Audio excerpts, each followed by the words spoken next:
Superintendent Search Firm, RFQ. In April 2014, the Board of Education voted to ratify an ad hoc committee to research and collect information on the best practices for the superintendent search and provide their findings to the full board. Since that time, the board has held multiple discussions in open meetings and taken several actions, including release of 2 RFQs to procure a search firm. It is vitally important that the board provide transparency during the superintendent search process. To that end, the district has provided a dedicated website for the search process. The stakeholders can track the progress, engage in the activities, and provide input and feedback. Before we begin the discussion today on the search firm, I would like to ask Ms. Tyson to briefly tour the website for the public, if you will, Mrs. Tyson. Okay. Thank you, Dr. Johnson. Members of the board, viewing public, in front of you, you have the DeKalb County School District's main website. This is the main web page, whereas all information can be clicked and received from the district. Prominently located in the middle of the screen, you will see the prominent header of DeKalb County Schools Superintendent Search. When that button is clicked on, it will take you to a dedicated web page. That dedicated web page, of course, starts off with the header title, and then there's a picture banner, and then right beneath the picture there are 6 tabs in blue: search process, timeline, public engagement, leadership profile, FAQs, and feedback. When clicking on each of those tabs, they cascade out to additional information, and we'll start first with the search process. This is the first screen that comes up, and there's a welcome screen, and I want to bring to your attention that the date that will be listed there will always be the date when the information is updated. So if information is placed on the website a week from now, it will read December 15th, 2014.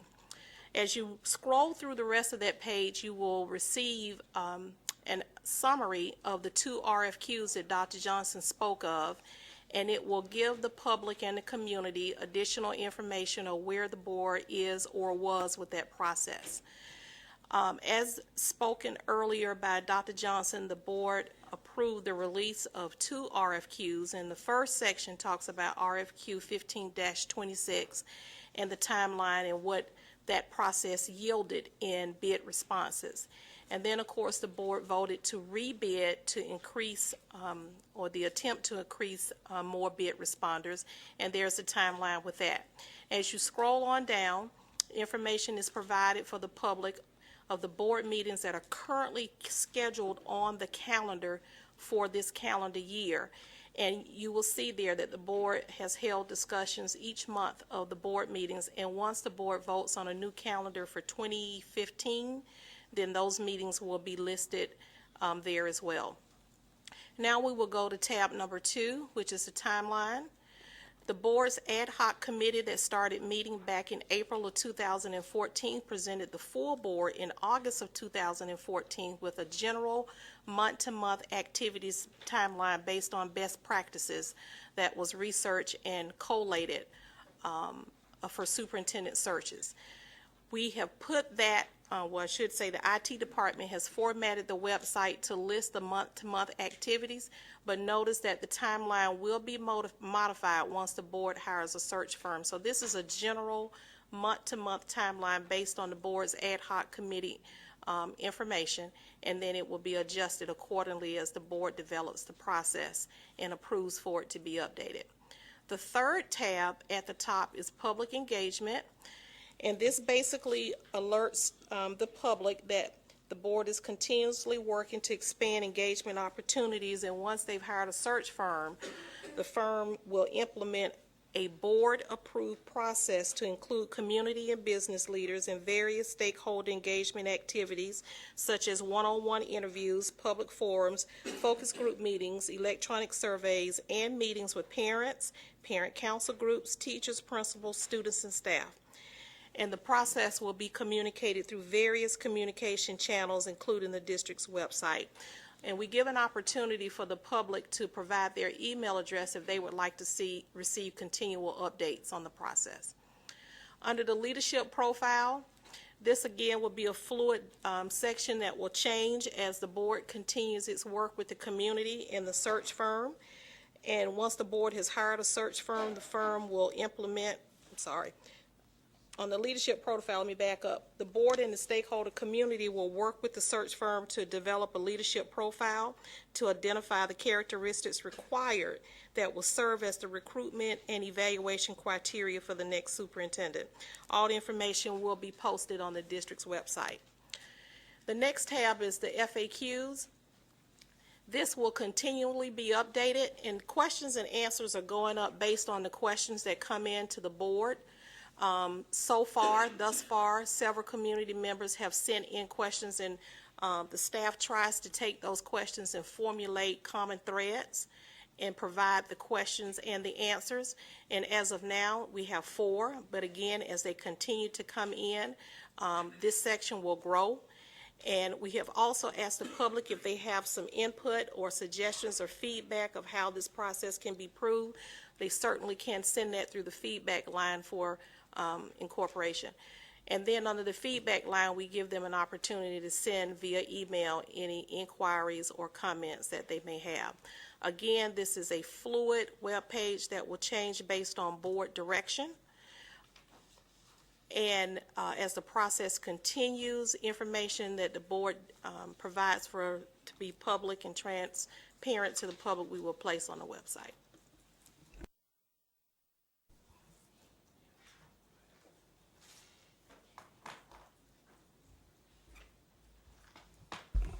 Thank you, Ms. Tyson, for that summary.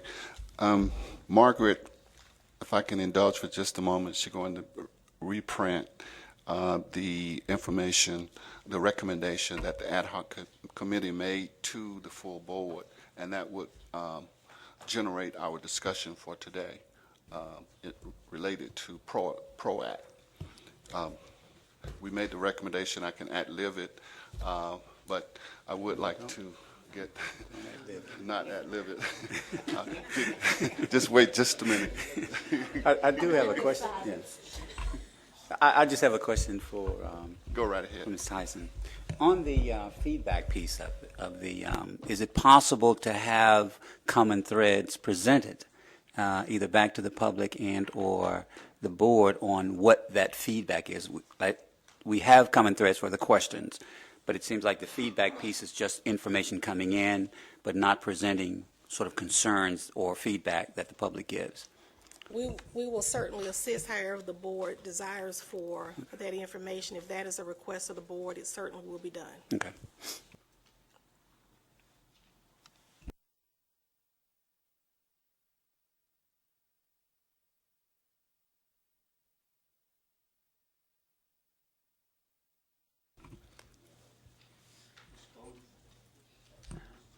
I'm wondering if before we continue, since we're just waiting on that, should we just take a quick 5-minute Sure, we'll do break? that. Okay.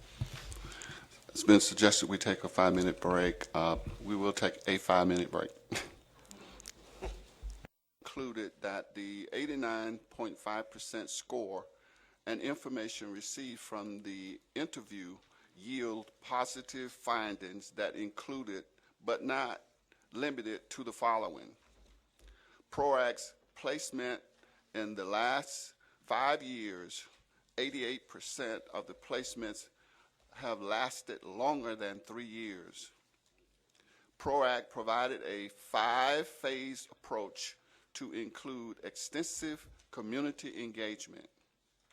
PROACT presentation and candidate selection includes a 360-degree candidate profile.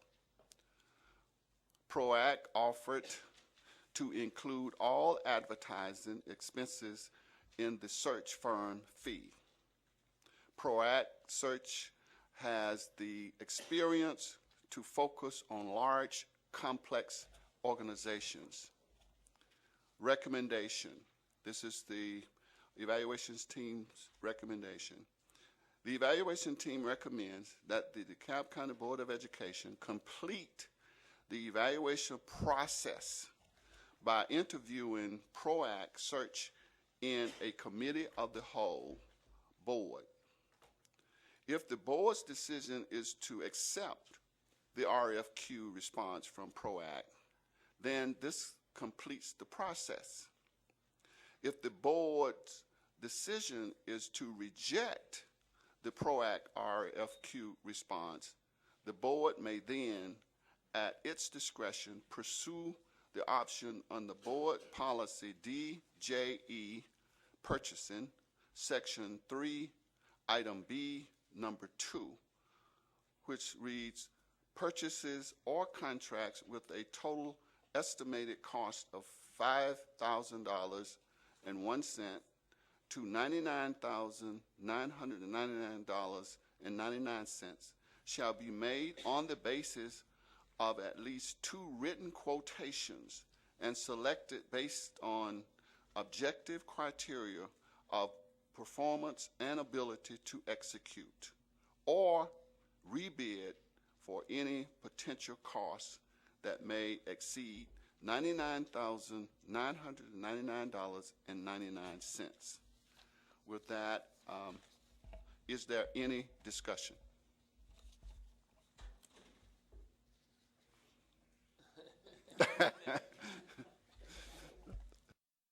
Mr. Mayfield. Well, I guess in terms of process, after giving the summary, are we going to hear either directly from an overview from the single bidder, or are we simply going to sort of dissect the report and have a conversation based on that? The board was given the information as well as the recommendation outlining online. If you would like to review the entire process, that was the purpose of this today, was to for the board to decide which direction to move from here. We either accept the recommendation by the evaluation team, or we go through the other process that I described in the recommendation. Okay. So we are just, the discussion can move any direction that the board wants it Okay. to All right. move from this point. All right, so I guess what that means then is that we are essentially having a discussion about the report and the recommendation. Right, Okay, exactly. not a presentation. Okay, all right. Starting there then, I guess my first question would be, given the fact that this was the loan vendor and the search or the proposal and the interview process yielded an 89.5 score. Trying to be objective about this, I'm going to call that a B. Is there a way to supplement the gaps, or maybe even describe where those gaps were between the 89 and 100, so that as we think about moving forward, we have some idea as to some of the gaps we might need to close in terms of the additional things that we might recommend in addition to the vendor? My response to your question, being on the committee, was the exact reason we asked the board, we felt, to interview as committee of the whole, Okay. interview ProAct. So it will fill any gap to because if you look at the information and the proposal that they sent, in terms of the evaluation could have easily been 99%. It depends on your perspective and the way you look at it from a standpoint of the information, because there were some questions that we asked that you may raise a different question, but it was a question that we raised. Right, and as a starting point, I guess maybe I wasn't clear. As a starting point, for our series of questions, I guess I wanted to get a sense maybe from you or from others who were on the committee of where you saw those deficits that yielded this 10.5% gap, so that we'll have a starting point. Ms. Tyson had with the Ms. Tyson, you have the breakdown of the scoring. Members of the board, you have the executive summary in front of you. If you will look on page 2 of your executive summary, as you can see that the committee, the ad hoc committee, evaluated the one sole vendor in a 4-phase approach. Phase 1 encompassed the vendor providing all of the required content and documents that were required as a part of the RFQ process. That counted for 10% on a 100% scale. Phase 2 encompassed the ability to execute, and that is meeting the mandatory proposal components and the specific search tasks that was outlined in the RFQ. That phase counted for 60%. Phase 3 dealt with cost. That section counted for 5%. And then phase 4 was the actual face-to-face interview, which was weighted at 25%. So 10%, 60%, 5%, and 25% for a total of 100%. On phase 1, which was the submission of all required documents, PROACT met all requirements and received the full 10%. On phase 2, ability to execute, PROACT provided and received 50%, which is the 10% gap that Mr. Mayfield is referring to. We'll come back there in just a second. In phase 3 on the cost sheet, 5%, they met all requirements and received the full 5% from the committee. And then on phase 4, the interview, they received 24.5% of a option of reaching 25%. So that became a total of 89.5. The 10% gap dealt with phase 2 on the ability to execute, and down under that section on the executive report, it is noted that in the bid response, PROACT made a suggestion in the RFQ response that they would assign a senior team member who served as a former school superintendent in metropolitan Atlanta. Additional clarification at the point of evaluation was requested by the board's ad hoc committee. At that time, they felt and believed they needed to interview them to find out more of why they made that suggestion. And the other additional point was that PROACT had been terminated by a neighboring school district, and more information was needed at that time because they had not gotten to the interview stage. So therefore, the cumulative consensus vote of the 4 members, 2, 3, 4, that's right, 4 members that were voting, not voting, that's the wrong word I want to use in front of a board, evaluating, they diminished the score by 10% on those 2 points. And then they asked those clarifying, in-depth, deep dive questions in the interview phase to get answers. Just to make sure that I understand, that I follow that. Okay. And I would ask and yield to Dr. Johnson and Mr. McMahon, who served on that committee, if there's any clarifying points or corrections to any of those statements. Any yeah, I just wanted you to come. Okay. So my question is, and what I deduce from that is that the 10-point drop was a bias rather than material. Correct. It was a subjective bias until clarifying questions could be asked by them in their interview session and get answers. I would take from that bias was not resolved, given the fact that we kept the 10. The bias was resolved, but the way the objective analysis works with a bid evaluation, once you score a phase in a bid evaluation, you do not get to go back and change a prior scored area. Okay. Then maybe we can drill down into at least that bias to understand what were the reasons for the bias specifically, and what kind of response did you get from the vendor? Well, since I asked one of the questions that was addressed in the biasness in that regard, I asked specifically why you were fired from the city of Atlanta. After I received the response, personally, I was happy with his response, and that response was, we were fired from the city of Atlanta because we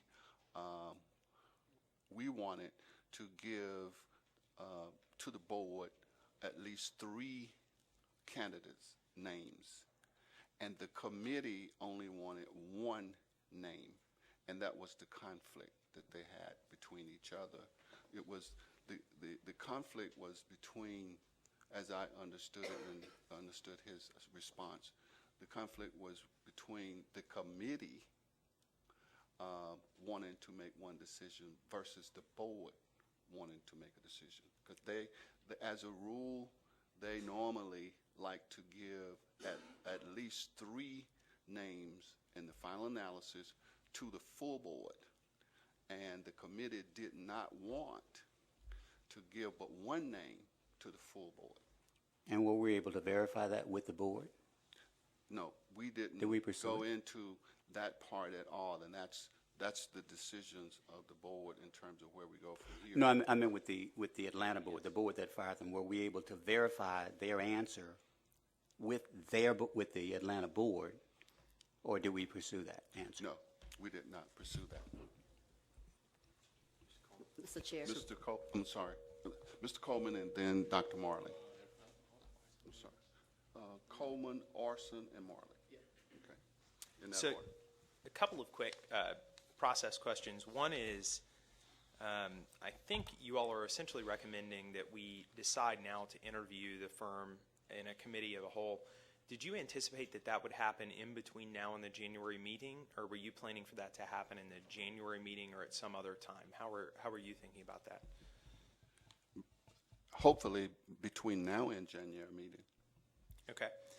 And then, look, I think one of the encouraging things here is in the timeline that they lay out in the PowerPoint presentation. It's a 3 to 5 month process, which would actually accelerate a bit some of the timeline slippage that we've had and allow us to complete the search process if that timeline holds by the time we initially anticipated. One thing that's a question for you all, if we don't have clarification, that I would just ask about. I note that in the fees prescribed for the search firm, those exclude all of the kind of advertising and marketing expenses, as well as travel expenses associated with the search itself. What's not clearly laid out, and I assume it would be in kickoff and preparation, of the 5 phases that they have, we don't outline, at least that I saw in the document, but correct me if I'm wrong, at what point we would kind of decide on a marketing and advertising strategy for the superintendent and a budget to be allotted to that. And so I guess the question would be, if you know, what part of the search would that fit into in the framework they have? And if not, maybe that's a piece of feedback, as it would be great to discuss when we define the budgets for that marketing strategy and what that would look like. It was what I gleaned from the evaluation process that we use. First of all, you would have, once the board selects the firm would meet with the board, and the board, at that point, the board would give input as to what the final model should be. And the model here is very important, because if you have a model, we can't put the cart before the horse at this point. Once we get the firm, we get with the board, and the board, through its feedback, determine what kind of model we want to use. Do we want a committee heading the model, and then subcommittees under that hub or what kind of model we want to use. We felt many ways that it could be done from a standpoint of using that model would be what kind of authority you want to give each phase of in the model.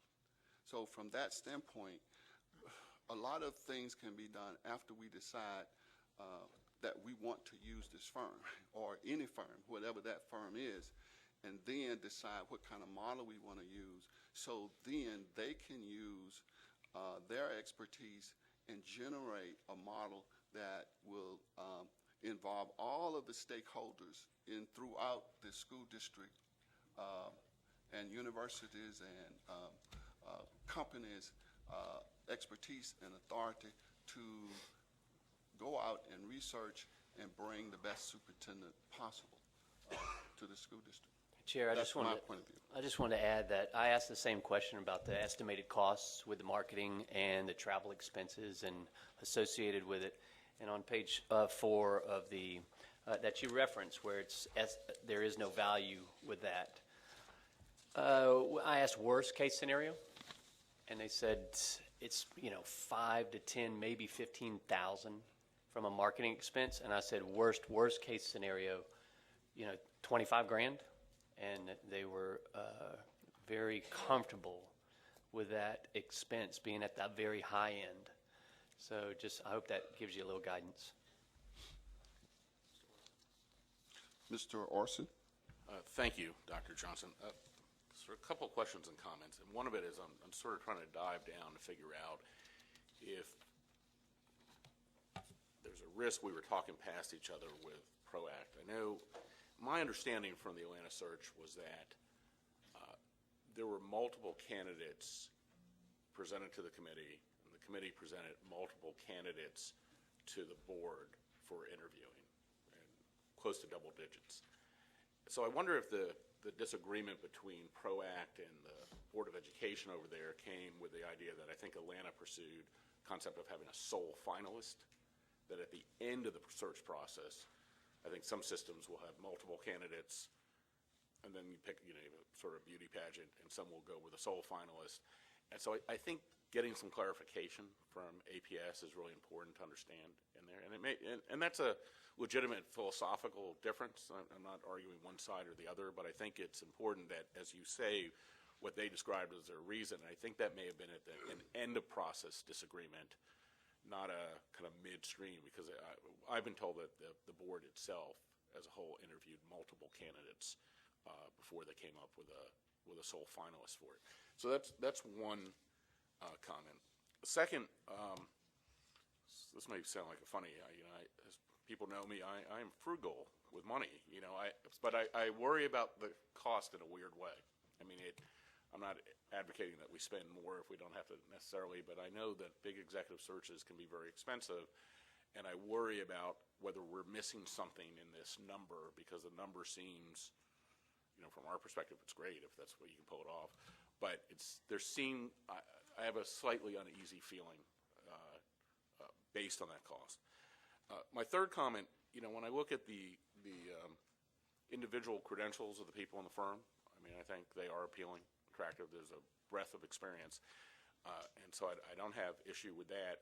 I do have issue, though, or concern, I shouldn't say issue, in terms of bandwidth and their commitment to us being their first priority. And this is a question I think we need some clarification. I've heard, and I don't have confirmation, that they may have been engaged to represent Charlotte because their superintendent just resigned in November. And if that is the case, despite the fact that we might have a different lead, in processing the pool of candidates, if this turns out to be true, I worry about who would be the firm's first priority in there.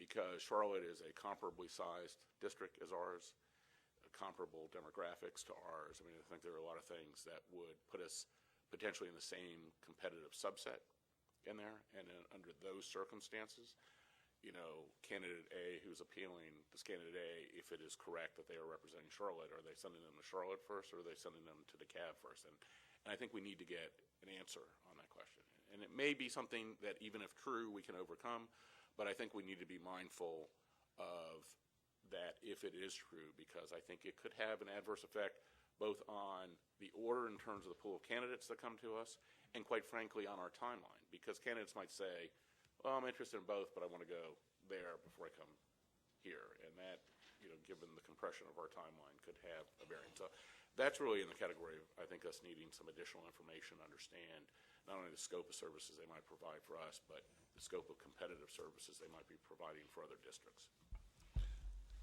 Before Dr. Marley, when she has a comment, that's why it's so important, and that's why we felt it was so important to ask the entire board to interview PROACT, because when you have a situation of this magnitude and when you have such diverse beliefs, populations, you're going to have different reasons for being desirous of one firm versus another firm and that kind of thing. So to answer everyone's questions, it would be a good idea, in my opinion, just for the reasons that you just mentioned, so that you will get the answer and it will not be conveyed to you by someone else. Dr. Marley? I have several concerns, and as an educator for over 30 years, and we're talking about wanting a national search. You have to pay national fees. And I think there's something telltale about it, that we've had an RFQ out twice, and then we have one that came back, and we're looking at this 10% gap that's here. And I shared with someone, sometimes we're so busy looking for grass to be green on the other side, and we wind up with artificial turf, and it's not even real. And we have to begin to look, I'd like this board, the community, and all of the stakeholders to begin to look at the fact of what has taken place in this district in the last 2 years. I don't hear anybody talking about that. We're so busy trying to find something better and look somewhere else. When do we begin to look at where we are, where we're trying to go, and what we already have, and where we came from? That makes a world of difference. And I think it's something telltale when they're not all of the search firms out there grappling to be able to come in here and be the search firm to do this for us. So I think that we have to begin to stop and think and look at the reality of what's really going on. And we look at Proactive. If they're saying that they are actually going to Charlotte and they're going to work with Charlotte, I don't think of any firm is just going to take on one group or one organization at a time and not be able to. And I do understand what Mr. Orson is saying, but they have to make money. I think what they have to do is begin to look at what are the needs of that district. But if we don't know what our own needs are, what we're looking for, where we're trying to get to, and how we want to get there, it's going to be difficult for a firm to be able to do that. We're not going to have a miracle maker to come in here and do this for us. I think before you can go outside and expect somebody else to do it for us, we have to get our own house in order and begin to look at what are we looking for and where do we want to go in the next few years. Because when we look at where we came from, when this board came into place and this superintendent took over last year to where we are now, and we have to also begin to think about the fact, do we go backwards or do we continue to move forward? We have to know what we want to present to that search firm if there's a search firm to come about. But we're going to have to stop comparing ourselves because there's a lot of politics. And my concern is us getting, involved in the politics. And even though I was elected to this board, I'm not a politician. I'm a servant leader. I am here to serve the students and the children and the families of DeKalb County. I'm an educator. And so when we start getting so into the minutia, we can get caught up with the politics of what this person, that person wants. And I've seen some of the stuff coming about. And I think that's what has negatively impacted this district in the past. And so I think that we have to begin to look at and answer the questions as a board. What do we want? What are we looking for? How far do we want to go? And are we willing to pay for it? And until education becomes as strong as a football, basketball, golf, and all those other things, we can pay athletes millions, and we still don't want to pay educators and people who are involved in the educational system what they're worth. But when people are trained, they have an education, they go to school, because I want to be paid. And I think that we have to begin to see the value and the worth of us and our children. And we're also setting the tone for our children. Why get an education if it's not going to be respected and it's not going to be seen as something very important? So as this whole process, I just would like for us to begin to look at where we are, what we've done, and keep looking at the fact that we are going for this national search, and we think it's going to fall out the sky. It might not happen that way. I'd also like for us to look at what we have, where we are, and should we go any further. Mr. Mayfield? Mr. Coleman's like- I didn't catch who was, Here's I'll Coleman, defer to Mr. I think, Mayfield. I defer. Yeah, go ahead. I'll go next. Yeah, okay, Mr. McMahon. Mr. Thurman, I'm sorry. Mayfield. I can be a many people, you know. I can be a man for all seasons. One of the primary reasons that I wanted to sort of tee up this gap, both for my own edification, I suppose, but mainly for the public, is not so much of finding a reason to eliminate PROACT as a contender, but to actually close the gap with what we need. I think we need 100% effort. I think we need to understand if there is a bandwidth gap and this is the only contender, we need to put some things in place in terms of our decision about how the process should go forward to close the gap between where we think the deficits are with this particular firm and where we think the potential deficits are, so that we can then either construct something around that to close that gap. Mr. Coleman? So, Mr. Chair, Mr. Vice Chair, I actually, I think it's a great idea to move forward with an interview of the firm for the committee as a whole. I think that would give us a chance to ask some questions to Mr. Mayfield's point to fill that gap. One other thing I would like to encourage us to do, and I'd like to get your thoughts, is, you know, we've circled around this topic for a while, but there is this idea of an independent search committee, so a search committee that would partner with us in this search. I think that's something that's fairly common practice in a lot of different searches. I know I was on one in higher education at one point. You know, they do this across the spectrum.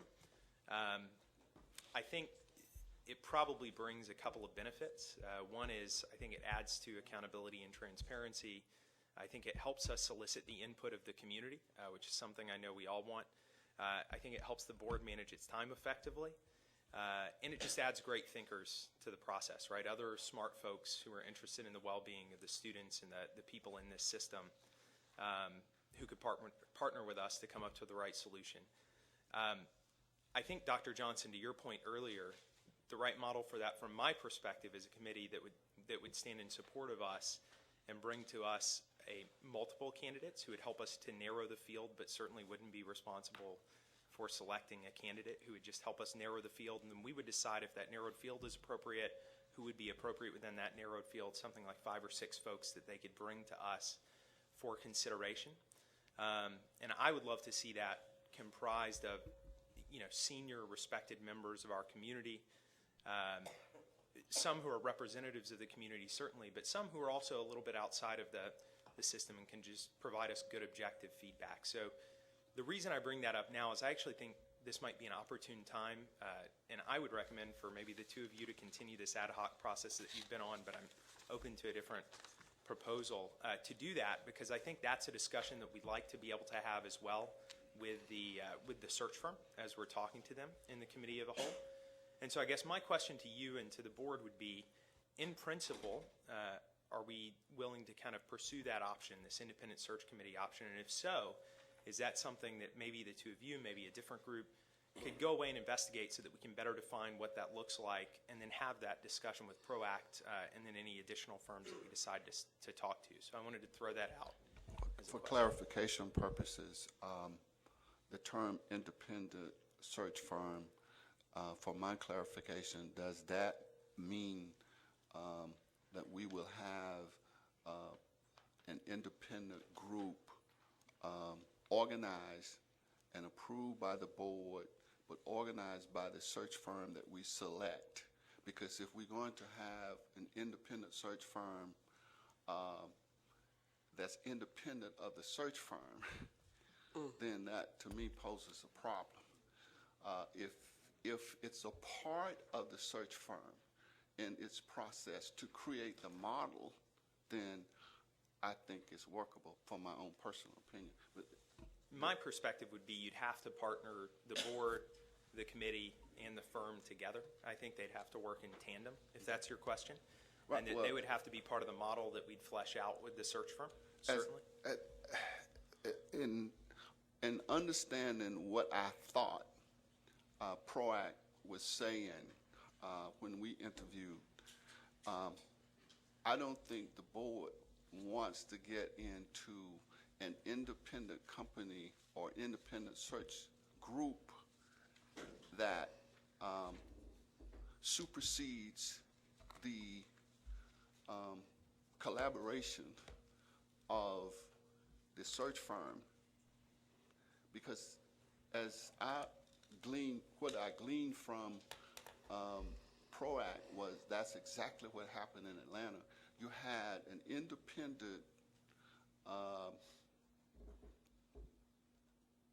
independent search firm group that superseded the search firm.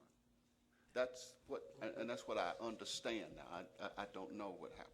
And my preference would be for us to lay out very clearly the mandate of both the firm and the group. I mean, Dr. Morley talked about we have to define the model for the search firm, give them our needs as a system. That's what I'm. Lay that out in advance so that that model is clear. And from my perspective, to your earlier point, it would be better if the board got multiple candidates so that we could decide from amongst a broader pool. And the decision rests firmly with us. This would just be a group, in my mind, to add partnership, thinking, accountability, and community input to the process, and we would still be the final owners of that, and we would have to lay out for that committee and for the search firm, I think, what model we'd want them to pursue. I truly can appreciate that, but as chair, I want to make sure when we leave here today, we don't give anyone any assumptions as to what we meant, because we don't need we need to communicate in a transparent way. But when we leave here today, we want to be clear what we mean. And when we use the term independent search firm, that means many things to different people. And I want to make sure that that is very clear what the interpretation of that from the standpoint. So we can have further discussion, but where we need to go is in terms of where we are with the recommendation. Can we all agree with Mr. Coleman from the standpoint that we look at the search firm first? Once we decide on the search firm, then we get with the search firm as a board to determine the component parts and the model to involve the entire community in the search process. Did I summarize that That was my understanding. I thought that's the way that we were going from the onset, but it seems as if it's becoming a little convoluted along the way. And then when we began to talk, I had wanted Dr. Carter to go first, but since I'm talking, I think it's important that we recognize that independent means that search firm wouldn't belong to any of us anyhow, so it would be independent. So we have to have someone that has an objectivity and not a subjectivity. I get concerned when we start handpicking or bringing in people until that search firm, that's the search firm's role, is to begin to bring in community stakeholders, parents, and everybody involved as they go through that process in order to select. So I've been on search committees also, but that search committee is coming in as a part of the search firm's job and role to identify those three people, whomever that would be brought to the board. And when you start getting, again, we have to be so careful of the politics. Everybody has who they want to be superintendent. Everybody has who they want, and we can't please everybody. We're here looking for the best, the brightest. We're looking here for someone who can get the job done, to be able to meet the needs of the students in the DeKalb County, those 100,000 students, and the parents, and this county as a whole. And so I just get concerned to have, as Dr. Johnson said, we have this committee, we have this search firm, then why are we hiring a search firm? And then it becomes a little muddled down if we just have this committee, because we have to be so very careful. And again, we have to be careful that we don't let history keep repeating itself in DeKalb County. Dr. Carter? You sure now? Thank you, Chair. John, I think your point is well taken about enhancing the committee that actually goes through the process once we've selected a search firm. So perhaps just for my understanding, and and thinking through this process, Dr. Johnson, I think if we all agreed to not use the phrase independent anything anymore, it will help us all. So if we take the word independent off the table, I think, it's a semantics that we can just move on if we are all in agreement with process, which is we need to attend to determining who will be the search firm to help us go through the process and expecting their expertise and skill sets to guide us through then how we frame the search committee, John. To your point of being inclusive, I guess I had a question for you, having served on multiple national searches for presidents of colleges and universities. I never saw two separate processes. I've only seen one where we are inclusive. Are you comfortable with the one and that one being inclusive, recognizing always that the ultimate decision comes from the board? So the way I had it, Dr. Carter, just to make sure, because I think I'm trying to understand your question. In my mind, this was, just to be very practical, kind of asking 10 or 12 folks to partner with the search firm to look at the broad pool of candidates. We would certainly have access to any of that information as a Board of Education, but this 10 or 12 folks would be separate from the Board of Education. They would help review the candidates with the search firm and then come to us with a recommendation of, call it 5, 6, 7 individuals that they felt stood out from that process, from whom we could either select a finalist or select a superintendent, or if we said that that group was insufficient or we didn't like the characteristics of that group, we could send the whole thing back. And so does that make sense? It's a separate group that would partner with the search firm, and then we would choose from amongst a narrowed pool of candidates they would provide. Okay, I hear what you're saying. I'm not comfortable with that. That removes a fiduciary responsibility that belongs to the board, from the board, with the board not being in. I embrace what you're saying and invite and encourage us to have one committee that is inclusive and reflective, and they do that screening. You're absolutely right.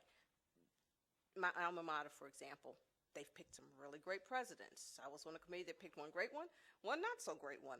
But we sat there, alumna, students, board members, community partners, corporate partners. We sat at that table and we did that initial screening collectively. And that, I think, speaks to some of the things that are important that we're hearing from our constituents, which is outside reflection of what's important to the whole from the parts, but ultimately that not occurring in two separate vacuums. Because if we separate and this group makes that decision and sends us, say they send the board 3, the board wants 4, albeit, but that conversation and those activities have occurred outside of the vacuum of this board and the trust that's expected fiduciarily of this board, not to the exclusion of them, but to include them in one whole, knitted together, as opposed to this and this. So we get what the partners that you want, but in a collaborative. Since we've got can I just ask Dr. Carter a clarifying question? Go right ahead. And so the way you envision it, Dr. Carter, is that kind of, so let's say you select, I don't know the right number, I'm using 10 or 12 just so it's not 40 and it's not 2, but 10 or 12 folks. Would you partner those 10 or 12 folks with the entire board, for example, or would you partner them in the initial phase of looking through the broad pool of applications with, call it, 2 or 3, not a quorum of the board, who would kind of serve as a proxy for the board? I would expect that recommended number to come from the search committee for what is the appropriate balance, but that could not occur separate, recommended. It would have to be a both and. We should be having those conversations collaboratively and not you work, tell us, we work, we tell you, because neither one works very well. But if we are both and, then we have the narrative and the comprehension of what's needed, what's expected, working together. Dr. Carter, you just said that number would come, the recommendation would come from the search committee. Did you mean search firm? Firm? Yeah. Okay. The committee number should come from the firm. They're the experts in looking at 21st century searches. Mr. Chair. Dr. Marley? Yeah, that goes back. Oh, Ms. Baker. Sorry. Oh, yeah, I bet.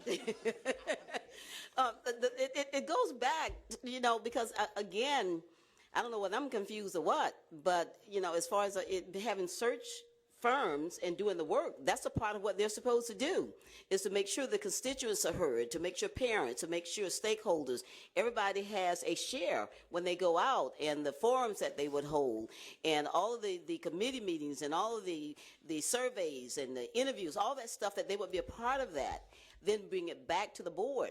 But if we start looking at separate committees, and then who do we decide wants to be in these committees? Who decides who wants to be in the committee? I think it just gets a little more convoluted. I like to see, as Karen was saying, Dr. Carter was saying, that we have that search firm. Let that search firm do their role and their job, and that is to invite and to be able to see who are the people that will be a part of that, instead of us saying that we're going to have these different entities going on at the same time. I think that it would allow the process to be a lot more fluid. It would allow it to be able to carry it out the way it should be, and it gets the politics and it gets the subjectivity out of it, and some people wanting certain things and being able to do it. And we talk about Atlanta Public. I know about the Atlanta Public process, and I know people that are there. And when we start getting certain ones who are in every decision and everything that goes on, then what happens to the other people who are never a part of the decision-making process? Then we got a problem. Now, Mr. Mayfield. Yeah, thank you. As I understood Mr. Coleman's recommendation and the following, and the rest of the conversation, what I gleaned from all of that, including interjecting, I guess, what I would like to see, is that there was some concerns about having a disjointed process that would make a recommendation to the board, and I would certainly be in favor of having a comprehensive process to make a set of recommendations for the board to basically sort of boil the prime prospects for the superintendent down to a strong set of candidates for the board to review. I think what's important about having at least this conversation prior to our interview of the search firm is to be positioned to at least understand how their process, their regular process, might fit with our interest in having some other parties participate in that process. And I think it's important for us, given our past, certainly 3-year history, that and the challenges that we are facing with public confidence, that we do identify some key stakeholders in the DeKalb community that at least prospectively we can offer up to the search firm as partners to form a committee that would actually review these candidates before they come to the board. And I think that would serve us well, both in terms of our ability to get some other perspectives on the kinds of candidates that we need to review, as well as when we do finally make the selection, when the board finally makes the selection, that we can have some community buy-in into helping that superintendent be successful. And I think that's important to include in this process. Mr. Orson? You know, it's an interesting and I think tough discussion we're having, because I think we're at a philosophical crossroads here. Our history obviously goes back more than just the past 2 or 3 years. And in our history, if we want to be honest with it, has been, in the last 10 years, a board-centric search process. And I don't know that we can say we've been satisfied with the results of that over the last 10 years. And I think we have to face up to, I think, the challenge of not repeating the mistakes that our predecessors have made. And to move away from the independent committee, which seems to be throwing everybody else, you know, I look at it as a citizen screening committee, but that we invoke the participation of the select elders of our community to help us really screen the candidates that might come before us, to give us a perspective that is different than I think we have traditionally as a school system sought, which is we have large community meetings and we try to get comments and then we reduce them to some sort of format and we say, here's kind of the generic viewpoints of the community. I think the community needs to have substantial ownership in this process. Yes, the ultimate decision rests with the Board of Education, but I think having the community and a group that is widely trusted and respected as the intermediaries in the screening process, I think is important given the significant challenges we have and continue to face in this district. I think short of that, I think we run a risk that the process will feel disconnected from the public. And it's a process, again, that I don't think has been felt to be successful over the last decade in DeKalb. In Atlanta, and I've heard one sort of stream of discussion here, which is this concern that there might be somehow parallel processes, and I don't think anybody's really describing it. I think it's really describing the conditions under which the search firm would be serving the district, and that the importance of sort of figuring out that format is to allow them to formulate how they would work for us. I am presuming, maybe I'm wrong, that they are able to work under a number of different models. But it's going to be hard for them to answer our questions if they don't know the model under which we expect them to operate. The other thing, and I know with Atlanta, and I think, to be honest, Atlanta's last search was perceived to be successful. Maybe it was a one-off. Maybe it was, won't repeat itself, but its last search is perceived at a national level to have been a successful process. And one of the ways that they incorporated the board under conditions that are similar to ours is that they had a large number of board members who were rotating off the board at the end of the year. And so they had a pool of experience, people who understood the sensibilities of the board and had experience with the board, who could bring that perspective as part of that group that was undertaking the screening process. And we happen to be similarly situated in there. And that may be a rare, again, if not a one-off, an infrequent occurrence, but I think we're in a position to tie together the sort of what I think we seem to be talking about. They are disparate communities, but they're really not. I mean, we are in part of that larger community. I think for us, though, to build the kind of credibility and support in the community, using the community as a significant, meaningful part of the screening process allows us, I think, to build a better chance of building legitimacy and acceptance of the final decision that will ultimately be vested in the Board of Education. Thank you, Mr. Orson. I do want to respond to a couple of remarks that you made. First of all, this is a new day in DeKalb, and certainly I personally, and I don't think the citizens, and I know the community does not want us to go back to anything other than what's good. We've made a tremendous amount of process. The authority of the board, in my opinion, is one that should be respected, and I respect each and every board member, and I commend you for have done a great job to get us to where we are now. What I hear all of us saying, and right now, in terms of our last superintendent, I thought we did a good job, whoever was involved in selecting the last superintendent. That's my personal opinion. I agree with that, Mr. Chairman. And so do I. I wanted to go on record as saying that, but Yes. maybe it's something here that's infinite out there that maybe I'm not hearing, because I hear all of us saying the same thing, but we're saying the identical same thing, but we're dealing with some terminology and semantics in a way that certainly maybe is confusing the whole process.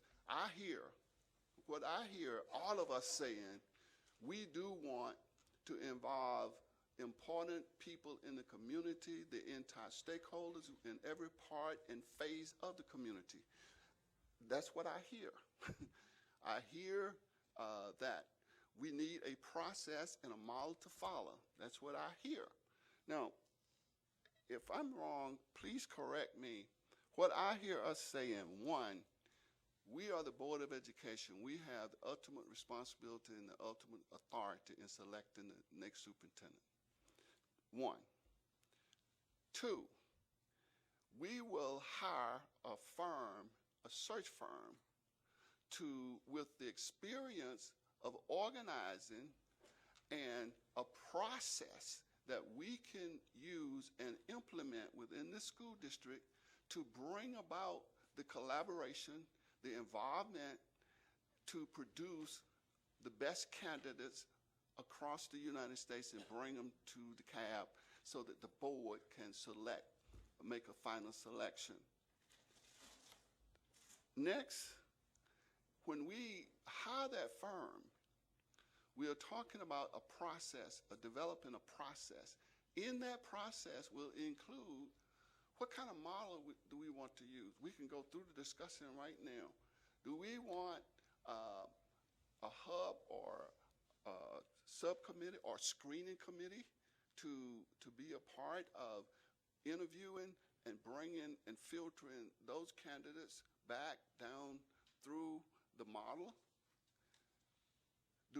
What part will they play? Will they play will there be subcommittees under this screening committee?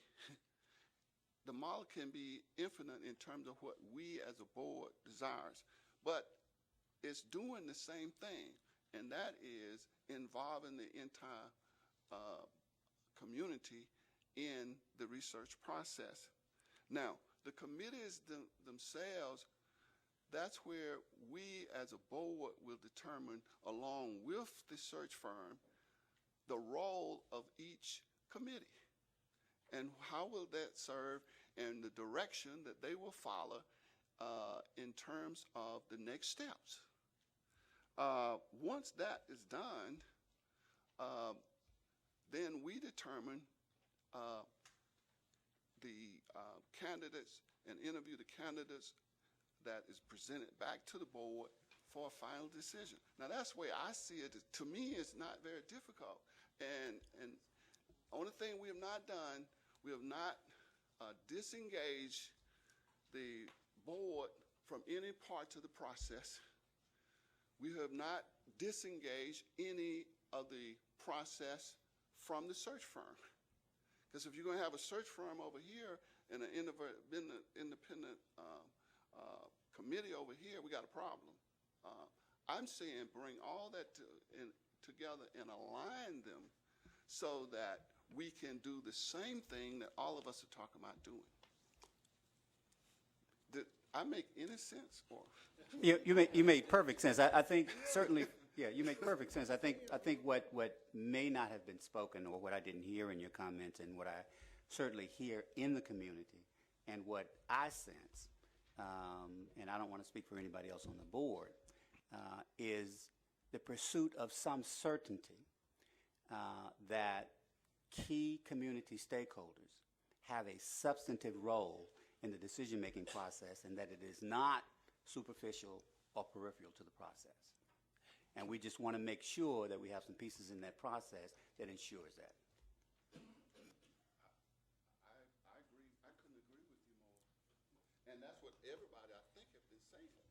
I haven't heard one person say that they didn't want substantive people involved in being engaged in the process. I have not heard that.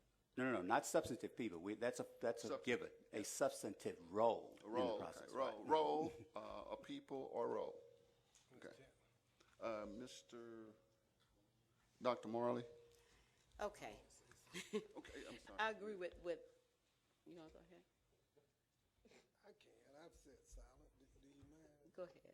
I'll defer to the superintendent and I'll come back I after always that. hesitate to get in these discussions, but it's become an irritant almost that we almost subvert ourselves.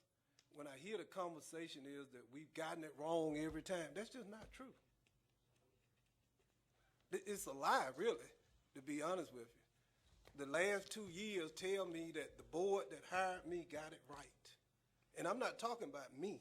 I'm talking about what has occurred. And if you want to encourage high-quality men and women to apply for this job, you will discard that lie. Because then you will increase the probability that a high-quality person might want to come and assume these responsibilities. Just in my leadership philosophy that I share with the people at the board, deficit-driven strategies rarely succeed. So if the only way you're driving your thinking there is about what went wrong, I think you should spend an equal amount of time and say, okay, what did the board that made the last decision do right. And give them credit for it, because they did do it right. And I'm not saying just me. You got it right. But see, I almost hear it's constant, almost that never occurred. And let me add one thing.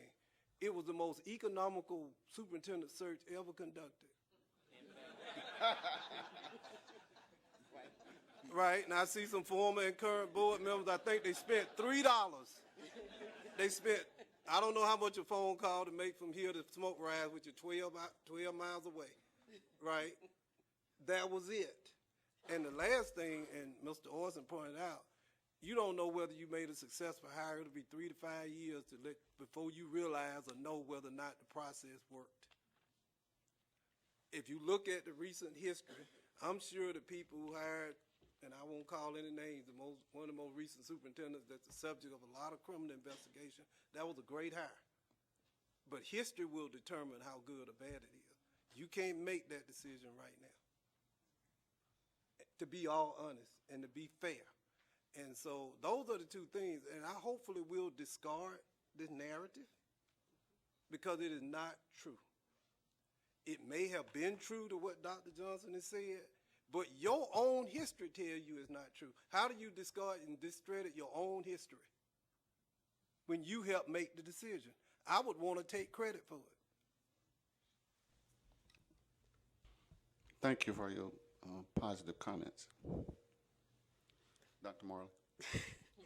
It seems as if I feel like I'm on a merry-go-round, just going around and around and around. Because the first ad hoc committee basically said the same thing we're saying today. And I've said this before, when we can get to as a board that we don't have to dissect every little piece as if we're in a chemistry class and just look at it. We've been saying from the onset, people have to be involved. We don't want a search firm out there just making a decision for us. We're not going to allow it to happen as a board. And I agree with Mr. Thurman and Dr. Johnson and what Thad was saying, but we have to begin to look at, we did get it right. And that's what really behooves me. And I agree with Mr. Thurman. And I was at a meeting at Towers one day, and we had a lot of key people in the room.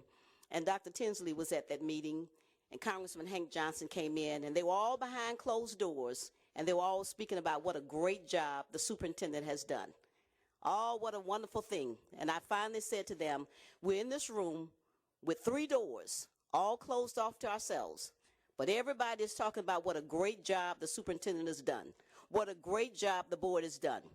What really gets me and bothers me is that every time you turn on the news, we always look at what a bad job is going on in DeKalb County. I have heard not one parent, I have heard not one administrator, not one stakeholder. No one gets on TV and talk about the turnaround that has taken place in DeKalb County in the last year and a half. The great job that the superintendent is doing. The great job that the board is doing. Keep me out of it, but look at what's really taking place with our children. When we begin to look at what's going on with our children in the last year and a half, if we were to stand up and speak up about the great things, I think we did a great job in making the decision to hire Mr. Thurman last year. I don't believe that we would be where we are now had we not gone outside and spent that $3, whatever it was, to make that call. But until we start looking at the glass as half full and stop looking at it as half empty, it takes more to fill a half full glass than it does a half empty glass than it does a half full glass. We also have to recognize that when you start getting a lot of people involved, most of these people who will be looking to become candidates for superintendent have other jobs. And you know, we made that mistake before. Can't put people's business out there before it actually happens. So you jeopardize the integrity of the process and the possibility of these people having their jobs if it leaks out that they're also looking. So they're not usually telling anybody from the onset until they're sure that they're going to be offered the position. So you have to be careful. But I, too, like Mr. Thurman and so many other people, I like to look at the positive side. I like to look at what went well instead of what went wrong all along. And if we want to keep what went well going well, then we have to make well decisions and the right decisions. And we have to stop looking at everybody else and comparing. Atlanta Public, we don't know whether it's going to be right yet. She just came on board. I've heard some gripings about it already. We don't know. It does take a while to begin to see whether a decision such as that is going to really impact and really be able to say that we're coming out on top. But I'd like for us to begin to look at where we are again, what is going well, And we seem to all be saying the same thing as Dr. Johnson is saying, but so many of us have a different way we want to twist it. Can't we just all get along and do the things that we need to do? Mr. Coleman? So I think you're right, Dr. Johnson. I think you summarized it quite well. It feels to me like everybody's comfortable interviewing the firm, so we're ready to do that. I guess the questions I would pose just be really practical to the firm. It sounds like we all want to talk about what the committee to screen candidates looks like. If we could just prep the search firm, and maybe the two of you could prep the search firm to talk about the models that they would recommend. And I think the only guidance we would give is we want to include senior members of the broader community and not just the board. And then we would ask them, would you typically include the full board as part of that committee? Would you typically include a subset, or would you typically have that committee separate? And just get their feedback and see which models they can work with, and then we could have that discussion more fully with the firm, knowing that our preference is to have senior members of the community involved in the screening process as well. So it seems to me that's a very practical question just to pose to the search firm and ask them to make that a part of the discussion when we interview them, I would think. Is that fair? For the record, so that we can be clear, because we're not leaving here today until we know, because I do not want the wrong information being communicated to this community, because it's too much information out there that's not true. And so I want to make sure when we leave here today. So in essence, relating to Mr. Coleman's statement, I would like to know from each board member this committee that we're talking about, so that everybody will know when we do select a firm and we do give this firm directions as to what this committee will look like. Give me some of the component parts of this committee, or the role of this committee. I just want a statement. That's all I want.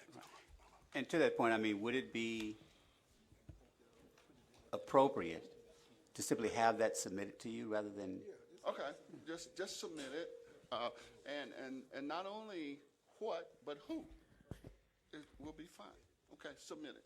Okay, Mr. Campbell. Mr. Chair, I tell you, this has been a learning experience sitting here, going through this.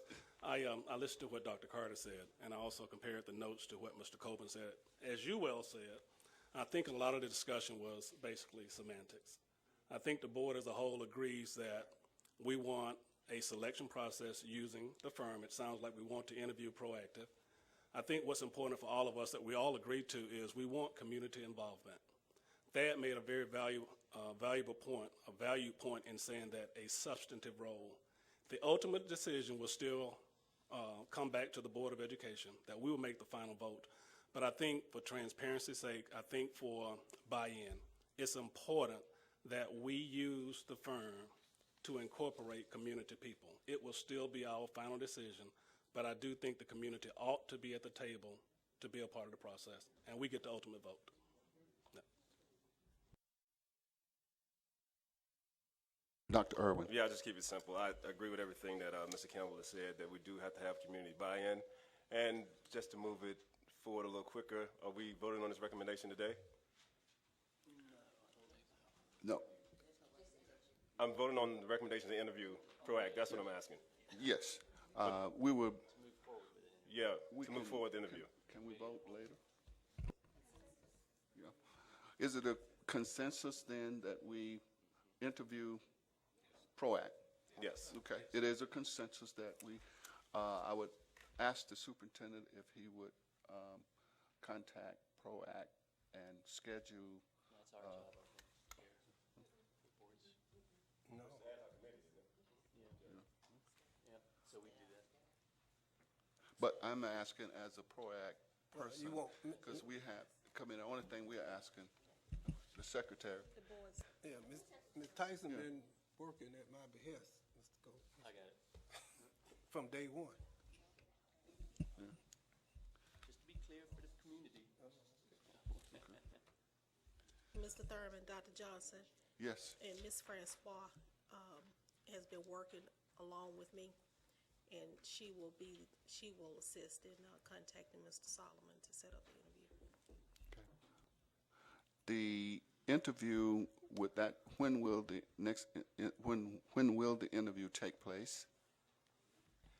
I can say from our experience with dealing with PROACT and Mr. Solomon that they were